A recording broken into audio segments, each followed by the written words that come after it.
नमस्कार दोस्तों, जय जोहार। मैं कौशल तिवारी और बिहनिया संझा में आपका स्वागत है। छत्तीसगढ़ में डबल इंजन की सरकार क्या भारी मुसीबत में, क्या उनकी दिक्कतें और मुश्किलें कम होने का नाम नहीं ले रही। लगातार बढ़ते अपराध क्या विष्णुदेव साय की विफलता का परिचायक है, और जब विधानसभा होगा तो क्या विष्णुदेव साय की सरकार बुरी तरीके से घिरे नजर आएगी। यह सवाल इसलिए उठ रहे हैं क्योंकि जिस तरह की राजनीति चल रही है भारतीय जनता पार्टी के भीतर और कानून व्यवस्था को लेकर जिस तरीके से विष्णुदेव साय सरकार घिरी हुई है, उससे कांग्रेस हमलावर है। और अब तो कांग्रेस की तरफ से विष्णुदेव साय सरकार को इस्तीफा दे देने की मांग भी शुरू हो गई है। यह मांग क्या सिर्फ बलौदाबाजार की घटना की वजह से हुई है या आरंग के पास हुई मॉब लिंचिंग के कारण हुई है या बढ़ रहे अपराध के कारण हुई है, कहना इसलिए मुश्किल है क्योंकि अब जो सवाल उठ रहे हैं वह देश के प्रधानमंत्री नरेंद्र मोदी के द्वारा छत्तीसगढ़ की उपेक्षा को लेकर भी है। कांग्रेस ने सवाल उठाए हैं कि जब कांग्रेस की सत्ता केंद्र में होती थी तो छत्तीसगढ़ से कैबिनेट मंत्री बनते थे, लेकिन जब से 2014 से मोदी सरकार की सत्ता केंद्र में आई है, तब से छत्तीसगढ़ केंद्रीय मंत्री के लिए तरसने लगा। एक दो राज्य मंत्री बना दिए जाते हैं और राज्य मंत्री की क्या हैसियत होती है यह भी किसी से छिपा नहीं है। तब ऐसी परिस्थिति में इस बार फिर भारतीय जनता पार्टी को 10 सीटें मिली है छत्तीसगढ़ में, लगातार मिल रही है। यानी जब से राज्य बना है भारतीय जनता पार्टी को भरपूर प्यार मिलते रहा है छत्तीसगढ़ से, लेकिन मंत्री के मामले में मोदी सरकार कंजूसी बरत रही है।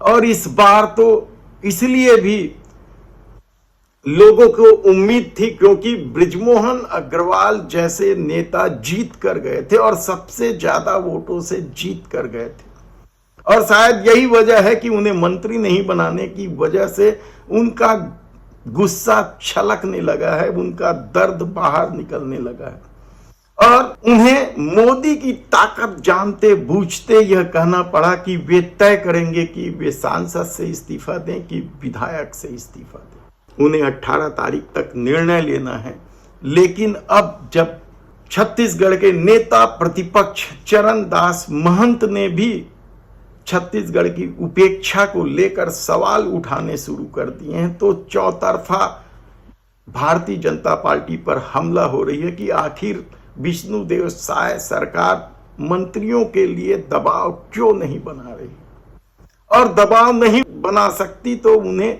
छत्तीसगढ़ की उपेक्षा को लेकर इस्तीफा दे देना चाहिए। तो दूसरी तरफ बलौदाबाजार की घटना को लेकर भी अब कांग्रेस हमलावर है। भारतीय जनता पार्टी की जांच समिति बनाने को लेकर भी सवाल उठाए हैं कि सत्ता होते हुए भी जांच समिति बनाने का मतलब क्या सत्ता और संगठन में विवाद है। बिहार के बाद जो उत्तर प्रदेश है, उत्तर प्रदेश में आप क्या मांग, हम लोगों ने मांग किया है कि इसी सरकार को इस्तीफा दे देना चाहिए, और अगर सरकार इस्तीफा नहीं देता तो गृह मंत्री जवाबदार है, वहाँ जो मंत्री गए थे वो जवाबदार हैं। मंत्री कोई आकलन करने नहीं जाता, मंत्री तो वहाँ शासन के साथ जाता है और शासन की जो कार्रवाई होता है करना चाहिए। आप किसी को भी आरोप लगा के आ गए, जैसे आप भाजपा के दल के सदस्य हैं, और ये गलत बात हुई, रात में सुना हूँ कि आप उसी सरकार के शासन होने के बावजूद आप भारतीय जनता पार्टी के 5 सदस्यों का दल बना रहे हैं उसको जांच करने के। तो आपका विश्वास किस पर है? मुख्यमंत्री पर है, गृह मंत्री पर है, न्यायिक जांच पर है? ये तो आप कई तरह के सवाल उठ रहे हैं। छत्तीसगढ़ के पूर्व मुख्यमंत्री भूपेश बघेल ने तो विजय शर्मा से भी इस्तीफे की मांग कर दी है और यहां तक कह दिया है कि विष्णुदेव साय को उन्हें हटा देना चाहिए। तो दूसरी तरफ से भी इसी तरह के आवाज उठ रहे हैं कि अपराध लगातार बढ़ रहे हैं, तब विजय शर्मा को क्यों बिठा के रखा गया? इसके अलावा भी कई मुद्दे, आरंग में जो मॉब लिंचिंग की घटना हुई है उसे लेकर नागरिक मंच भी अब हमलावर है और उन्होंने कल ज्ञापन भी सौंपा है। ऐसे में जब छत्तीसगढ़ में विधानसभा सत्र चालू होगा, तब क्या सरकार के पास कांग्रेस के हमले से बचने के कोई उपाय होंगे या पूरा सत्र हंगामे की फेट चढ़ जाएगा?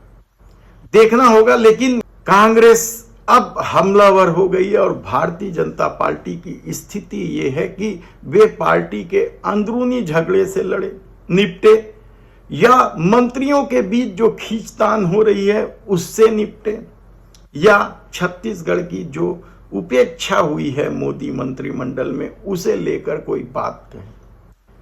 धन्यवाद।